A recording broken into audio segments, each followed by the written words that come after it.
Offerings for the Festival of Trumpets, Chapter 29. Celebrate the Festival of Trumpets each year on the first day of the appointed month in early autumn. You must call an official day for holy assembly, and you may do no ordinary work. On that day you must present a burnt offering as a pleasing aroma to the Lord. It will consist of 1 young bull, 1 ram, and 7 one-year-old male lambs, all with no defects. These must be accompanied by grain offerings of choice flour moistened with olive oil, 6 quarts, with the bull, 4 quarts, with the ram, and 2 quarts with each of the 7 lambs. In addition, you must sacrifice a male goat as a sin offering to purify yourselves and make yourselves right with the Lord. These special sacrifices are in addition to your regular monthly and daily burnt offerings, and they must be given with their prescribed grain offerings and liquid offerings. These offerings are given as a special gift to the Lord, a pleasing aroma to Him. Offerings for the Day of Atonement. 10 days later, on the 10th day of the same month, you must call another holy assembly. On that day, the Day of Atonement, the people must go without food and must do no ordinary work. You must present a burnt offering as a pleasing aroma to the Lord. It will consist of 1 young bull, 1 ram, and 7 one-year-old male lambs, all with no defects. These offerings must be accompanied by the prescribed grain offerings of choice flour, moistened with olive oil, 6 quarts of choice flour with the bull, 4 quarts of choice flour with the ram, and 2 quarts of choice flour with each of the 7 lambs. You must also sacrifice 1 male goat for a sin offering. This is in addition to the sin offering of atonement and the regular daily burnt offering with its grain offering and their accompanying liquid offerings. Offerings for the Festival of Shelters. 5 days later, on the 15th day of the same month, you must call another holy assembly of all the people, and you may do no ordinary work on that day. It is the beginning of the Festival of Shelters, a 7-day festival to the Lord. On the first day of the festival, you must present a burnt offering as a special gift, a pleasing aroma to the Lord. It will consist of 13 young bulls, 2 rams, and 14 one-year-old male lambs, all with no defects. Each of these offerings must be accompanied by a grain offering of choice flour moistened with olive oil, 6 quarts for each of the 13 bulls, 4 quarts of each of the 2 rams, and 2 quarts for each of the 14 lambs. You must also sacrifice a male goat as a sin offering, in addition to the regular burnt offering with its accompanying grain offering and liquid offering.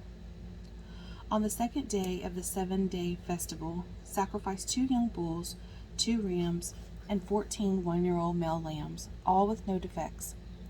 Each of these offerings of bulls, rams, and lambs must be accompanied by its prescribed grain offering and liquid offering.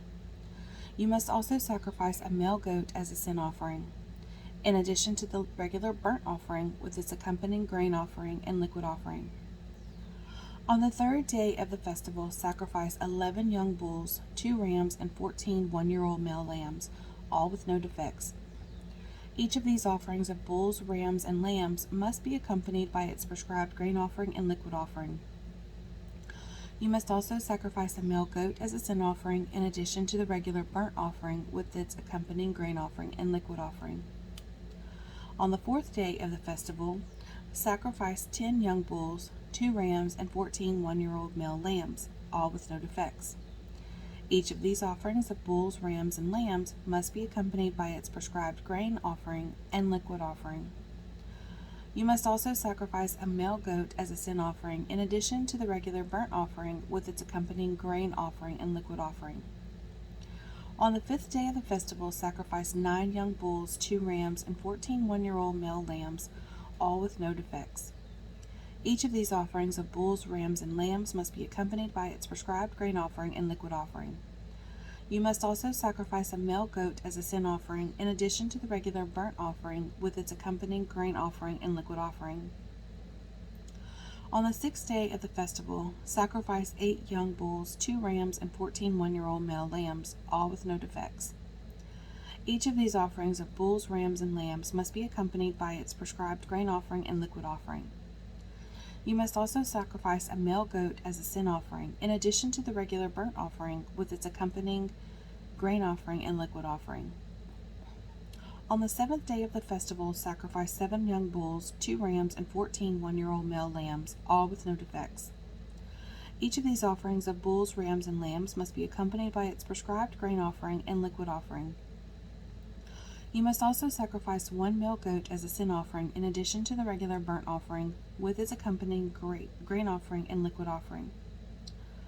On the 8th day of the festival, proclaim another holy day. You must do no ordinary work on that day. You must present a burnt offering as a special gift, a pleasing aroma to the Lord. It will consist of 1 young bull, 1 ram, and 7 one-year-old male lambs, all with no defects. Each of these offerings must be accompanied by its prescribed grain offering and liquid offering. You must also sacrifice 1 male goat as a sin offering, in addition to the regular burnt offering, with its accompanying grain offering and liquid offering. You must present these offerings to the Lord at your annual festivals. These are in addition to the sacrifices and offerings you present in connection with vows or as voluntary offerings, burnt offerings, grain offerings, liquid offerings, or peace offerings. So Moses gave all of these instructions to the people of Israel as the Lord had commanded him. Laws concerning vows, chapter 30. Then Moses summoned the leaders of the tribes of Israel and told them, "This is what the Lord has commanded. A man who makes a vow to the Lord or makes a pledge under oath must never break it. He must do exactly what he said he would do. If a young woman makes a vow to the Lord or a pledge under oath while she is still living at her father's home, and her father hears of the vow or pledge and does not object to it, then all her vows and pledges will stand. But if her father refuses to let her fulfill the vow or pledge on the day he hears of it, then all her vows and pledges will become invalid. The Lord will forgive her because her father would not let her fulfill them." Now suppose a young woman makes a vow or binds herself with an impulsive pledge and later marries. If her husband learns of her vow or pledge and does not object on the day he hears of it, her vows and pledges will stand. But if her husband refuses to accept her vow or impulsive pledge on the day he hears of it, he nullifies her commitments, and the Lord will forgive her. If, however, a woman is a widow or is divorced, she must fulfill all her vows and pledges. But suppose a woman is married and living in her husband's home when she makes a vow or binds herself with a pledge. If her husband hears of it and does not object to it, her vow or pledge will stand. But if her husband refuses to accept it on the day he hears of it, her vow or pledge will be nullified, and the Lord will forgive her. So her husband may either confirm or nullify any vows or pledges she makes to deny herself. But if he does not object on the day he hears of it, then he is agreeing to all her vows and pledges. If he waits more than a day and then tries to nullify a vow or pledge, he will be punished for her guilt. These are the regulations the Lord gave Moses concerning relationships between a man and his wife, and between a father and a young daughter who still lives at home. Characters. Numbers chapter 30, verse 1 through 2, meaning. Moses reminded the people that they must keep the promises they made to God and to one another. In ancient times, people rarely signed written contracts. A person's word was binding. Keeping a promise signifies the sincerity and faithfulness of a life devoted to pleasing God. It also builds trust, which is an important foundation for committed human relationships. Without the trust that comes from a promise kept, community structures would and do become unstable. Would your family and friends say you are a person of your word? Can they trust you in any situation? Conquest of the Midianites, chapter 31. Then the Lord said to Moses, "On behalf of the people of Israel, take revenge on the Midianites for leading them into idolatry. After that, you will die and join your ancestors." So Moses said to the people, "Choose some men and arm them to fight the Lord's war of revenge against Midian. From each tribe of Israel send 1,000 men into battle." So they chose 1,000 men from each tribe of Israel, a total of 12,000 men armed for battle. Then Moses sent them out, 1,000 men from each tribe, and Phinehas, son of Eleazar the priest, led them into battle. They carried along the holy objects of the sanctuary and the trumpets for sounding the charge. They attacked Midian as the Lord had commanded Moses, and they killed all the men.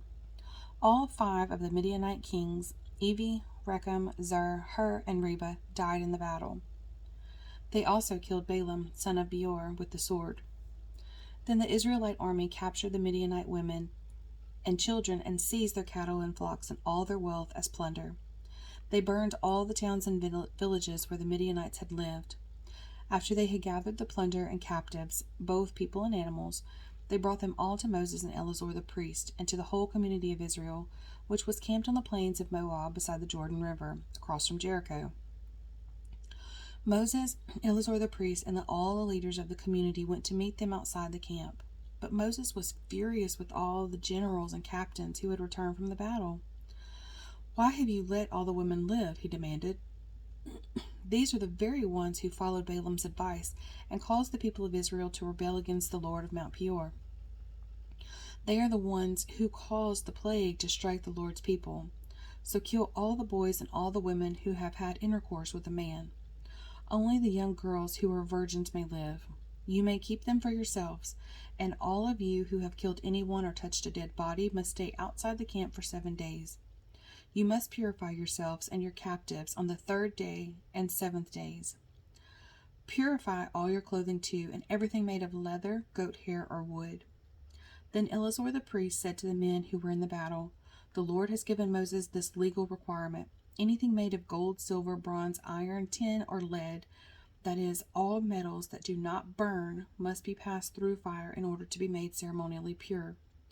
These metal objects must then be further purified with the water of purification, but everything that burns must be purified by the water alone. On the 7th day you must wash your clothes and be purified. Then you may return to the camp." Division of the plunder.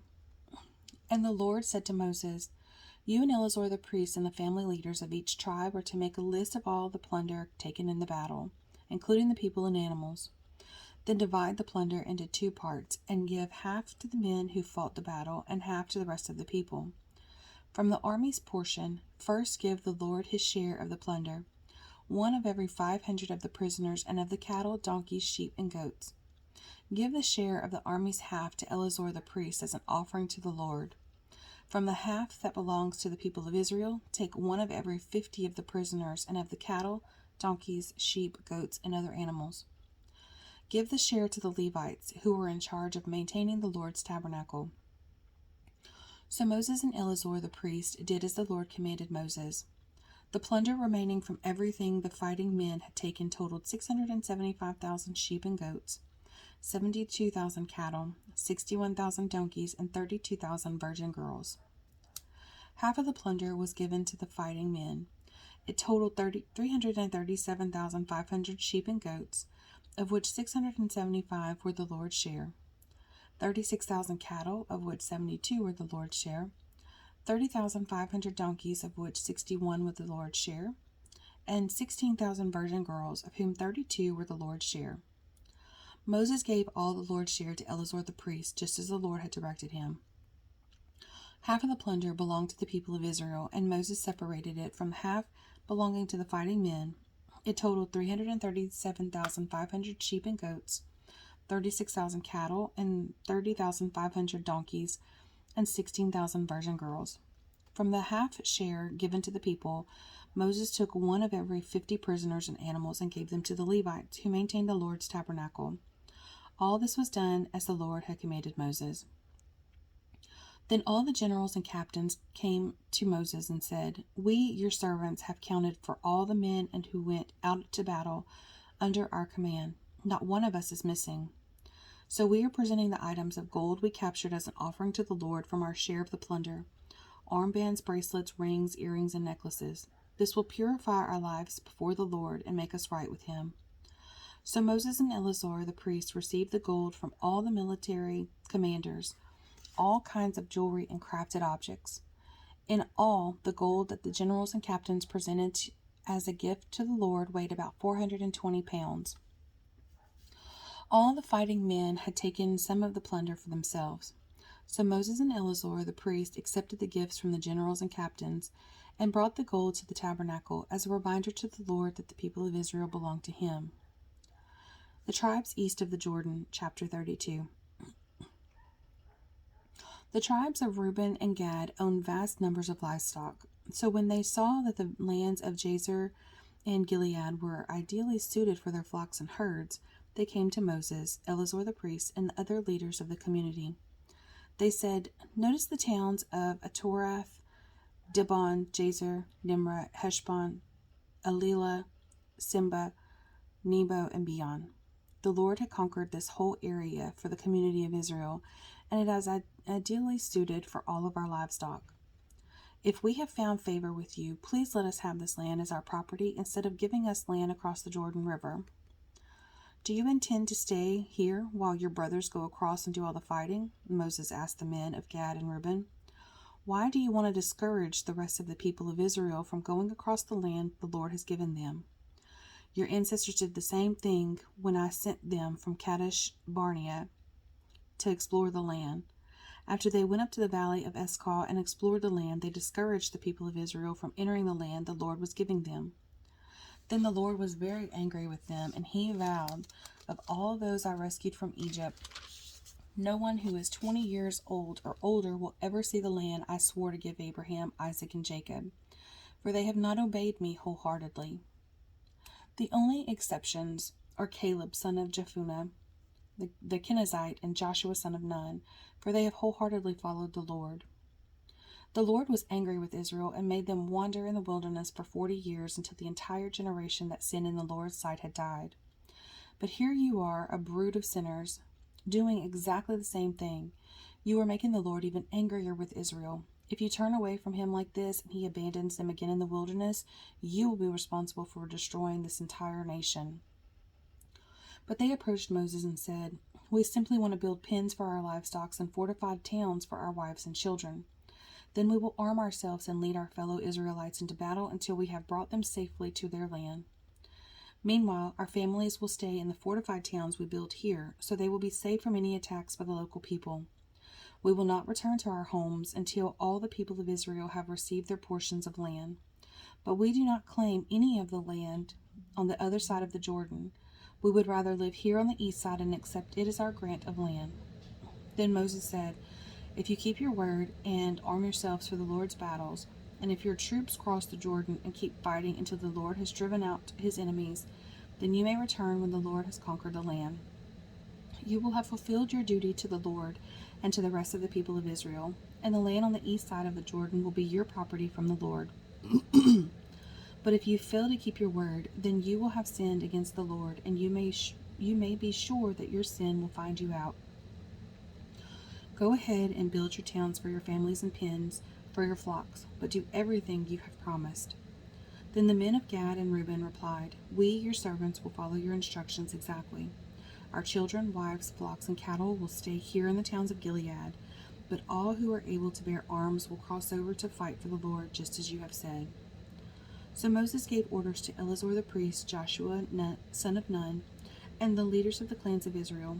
He said, "The men of Gad and Reuben, who are armed for battle, must cross the Jordan with you to fight for the Lord.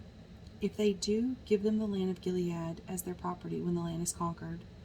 But if they refuse to arm themselves and cross over with you, then they must accept land with the rest of you in the land of Canaan." The tribes of Gad and Reuben said again, "We are your servants, and we will do as the Lord has commanded. We will cross the Jordan into Canaan, fully armed to fight for the Lord, but our property will be here on this side of the Jordan." So Moses assigned land to the tribes of Gad, Reuben, and half-tribe of Manasseh, son of Joseph. He gave them the territory of King Sihon of the Amorites and the land of King Og of Bashan, the whole land with its city and surrounding lands. The descendants of Gad built the towns of Dibon, Adaroth, Aror, Atroth-Shophan, Jazer, Jokbehan, Beth Nimrah, and Beth-Haran. These were all fortified towns with pens for their flocks.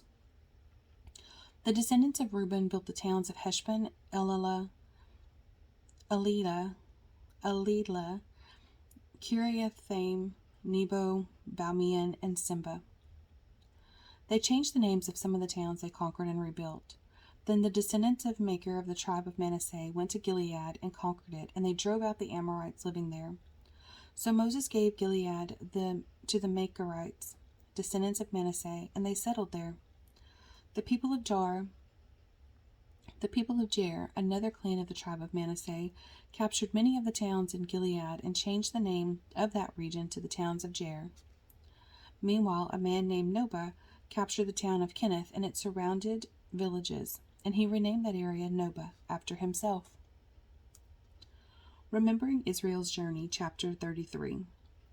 This is the route the Israelites followed as they marched out of Egypt under the leadership of Moses and Aaron. At the Lord's direction, Moses kept a written record of their progress. These are the stages of their march, identified by the different places where they stopped along the way. They set out from the city of Ramesses in early spring on the 15th day of the first month, on the morning after the first Passover celebration. The people of Israel left defiantly in full view of all the Egyptians. Meanwhile, the Egyptians were burying all of their firstborn sons, whom the Lord had killed the night before. The Lord had defeated the gods of Egypt that night with great acts of judgment. After leaving Ramesses, the Israelites set up camp at Succoth. Then they left Succoth and camped at Etham on the edge of the wilderness. They left Etham and turned back toward Pi-hahiroth, opposite Baal-zephon, and camped near Migdol. They left Pi-hahiroth and crossed the Red Sea into the wilderness beyond. Then they traveled for 3 days into the Etham wilderness and camped at Marah. They left Marah and camped at Elim, where there were 12 springs of water and 70 palm trees. They left Elim and camped beside the Red Sea.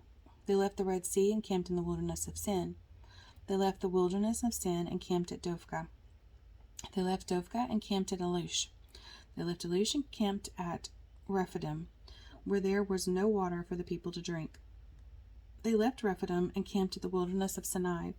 They left the wilderness of Sinai and camped at Kibroth Hattaavah. They left Kibroth Hattaavah and camped at Hazeroth. They left Hazeroth and camped at Ritmah. They left Ritmah and camped at Rimmon Perez. They left Rimmon Perez and camped at Libnah. They left Libnah and camped at Rizah. They left Rizah and camped at Kehelath. They left Kehelath and camped at Mount Shepher. They left Mount Shepher and camped at Heradah. They left Heradah and camped at Makelath. They left Makelath and camped at Tahath. They left Tahath and camped at Terah. They left Terah and camped at Mithkah. They left Mithkah and camped at Hashmonah. They left Hashmonah and camped at Moseroth. They left Moseroth and camped at Beni Jakin. They left Beni Jakin and camped at Hor-Haggdah. They left Hor-Haggdah and camped at Jotbathah. They left Jotbathah and camped at Abronah. They left Abronah and camped at Ezion-Geber. They left Ezion-Geber and camped at Kadesh in the wilderness of Zin. They left Kadesh and camped at Mount Hor at the border of Edom. While they were there, at the foot of Mount Hor, Aaron the priest was directed by the Lord to go up the mountain, and there he died. This happened in midsummer on the first day of the 5th month of the 14th year after Israel's departure from Egypt. Aaron was 123 years old when he died there on Mount Hor. At that time, the Canaanite king of Arad, who lived in the Negev in the land of Canaan, heard that the people of Israel were approaching his land. Meanwhile, the Israelites left Mount Hor and camped at Zalmonah. Then they left Zalmonah and camped at Punon. They left Punon and camped at Oboth. They left Oboth and camped at Iyeabarim on the border of Moab. They left Iyeabarim and camped at Dibon-Gab. They left Dibon-Gab and camped at Almon-Diblathaim.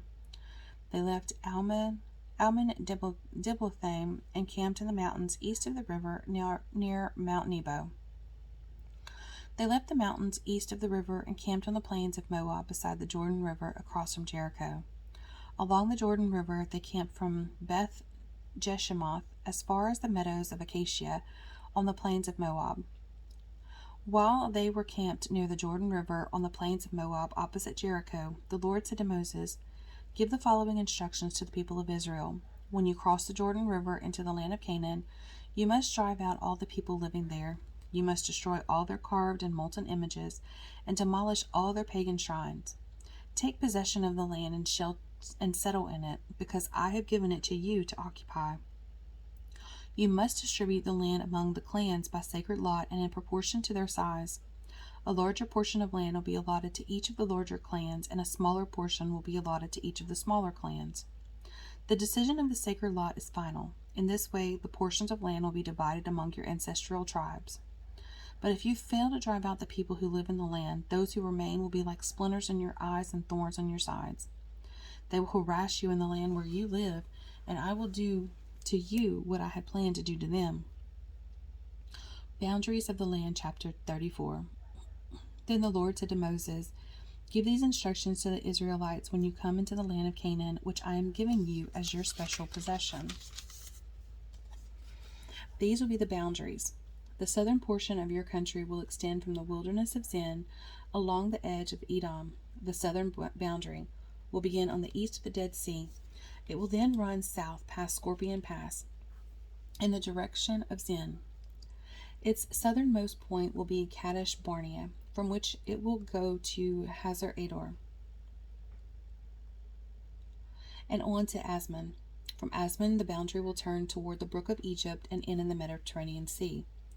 Your western boundary will be the coastline of the Mediterranean Sea. Your northern boundary will begin at the Mediterranean Sea and run east to Mount Hor, then to Lebo Hamath, and on through Zedab and Ziphron to Hazar Enan. This will be your northern boundary. The eastern boundary will start at Hazar Enan and run south to Shephem, then down to Riblah on the east side of Ain. From there, the boundary will run down along the eastern edge of the Sea of Galilee, and then along the Jordan River to the Dead Sea. These are the boundaries of your land. Then Moses told the Israelites, "This territory is the homeland you are to divide among yourselves by your sacred lot. The Lord has commanded that the land be divided among the 9.5 remaining tribes. The families of the tribes of Reuben, Gad, and half the tribe of Manasseh have already received their grants of land on the east side of the Jordan River across from Jericho toward the sunrise." Leaders to divide the land. And the Lord said to Moses, "Eleazar the priest and Joshua son of Nun are the men designated to divide the grants of land among the people. Enlist one leader from each tribe to help them with the task. These are the tribes and the names of the leaders. Tribe Judah, leader Caleb son of Jephunneh. Simeon, Shemuel son of Ammihud. Benjamin, Eladad son of Keslon. Dan, Buki son of Joglah. Manasseh son of Joseph. Haniel son of Ephod. Ephraim son of Joseph. Kemuel son of Shiftan. Zebulun, Elizaphan son of Parnach. Issachar, Paltiel son of Azan. Asher, Ahihud son of Shalomit. Naphtali, Pedahah son of Ammihud. These are the men the Lord has appointed to divide the grants of land in Canaan among the Israelites.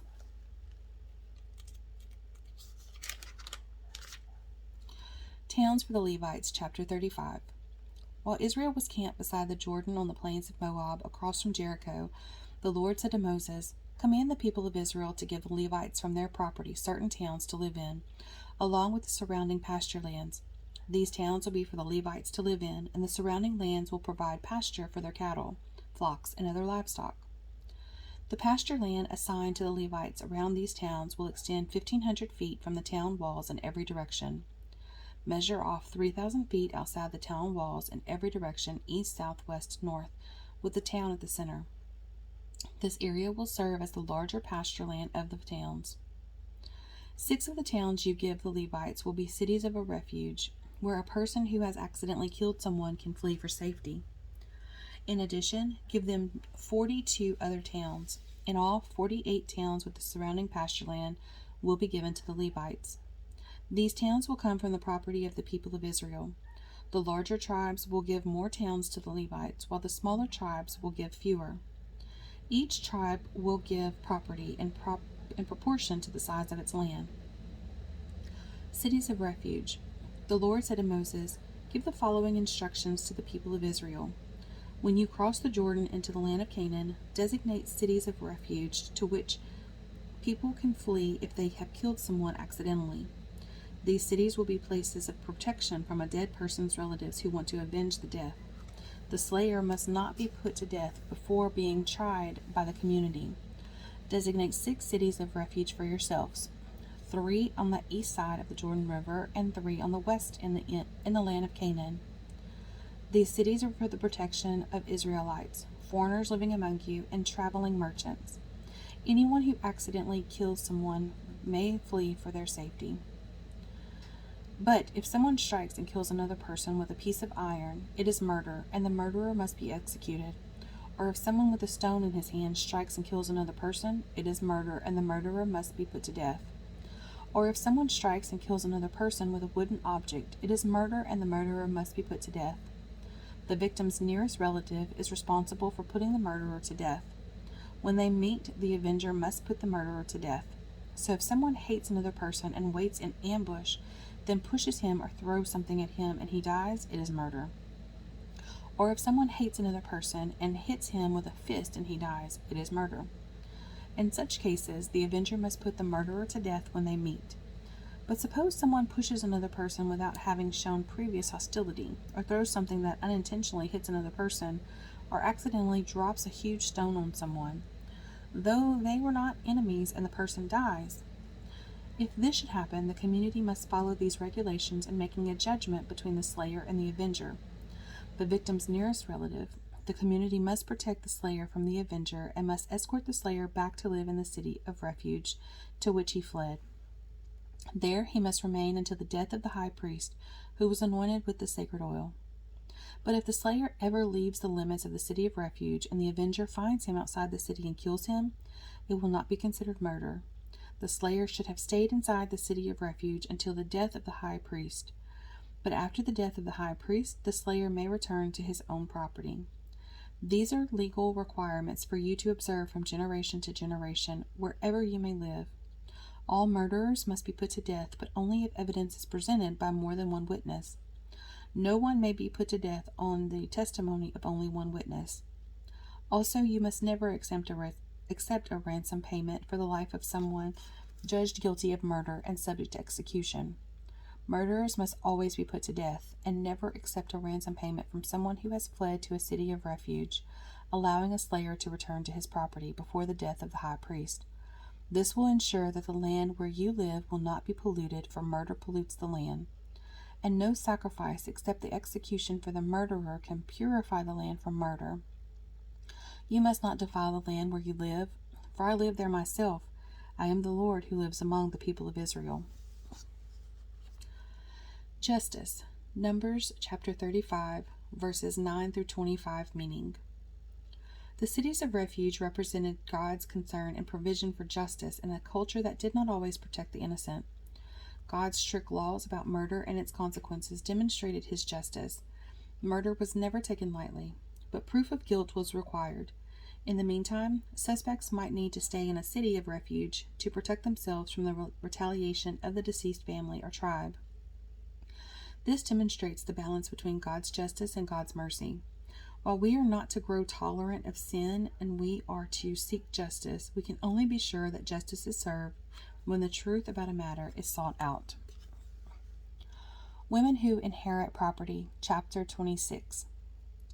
Then the heads of the clans of Gilead, descendants of Machir, son of Manasseh, son of Joseph, came to Moses and the family leaders of Israel with a petition. They said, Sir, the Lord instructed you to divide the land by sacred lot among the people of Israel. You were told by the Lord to give the grant of land owned by our brother Zelophehad to his daughters. But if they marry men from another tribe, their grants of land will go with them to the tribe into which they marry. In this way, the total area of our tribal land will be reduced. Then, when the year of Jubilee comes, their portion of land will be added to that of the new tribe, causing it to be lost forever to our ancestral tribe.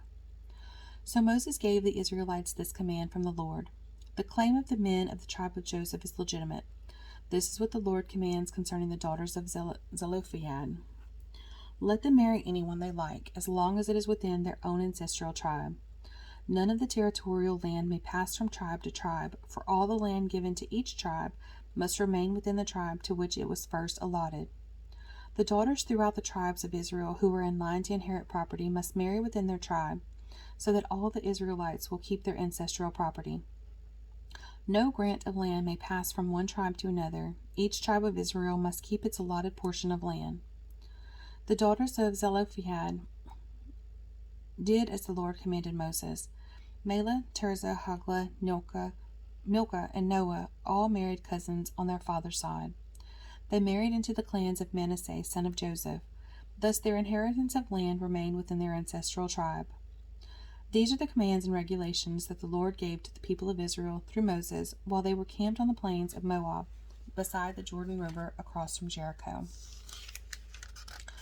And that is the end of Numbers. We'll start up with the Deuteronomy on tomorrow. Have a great day.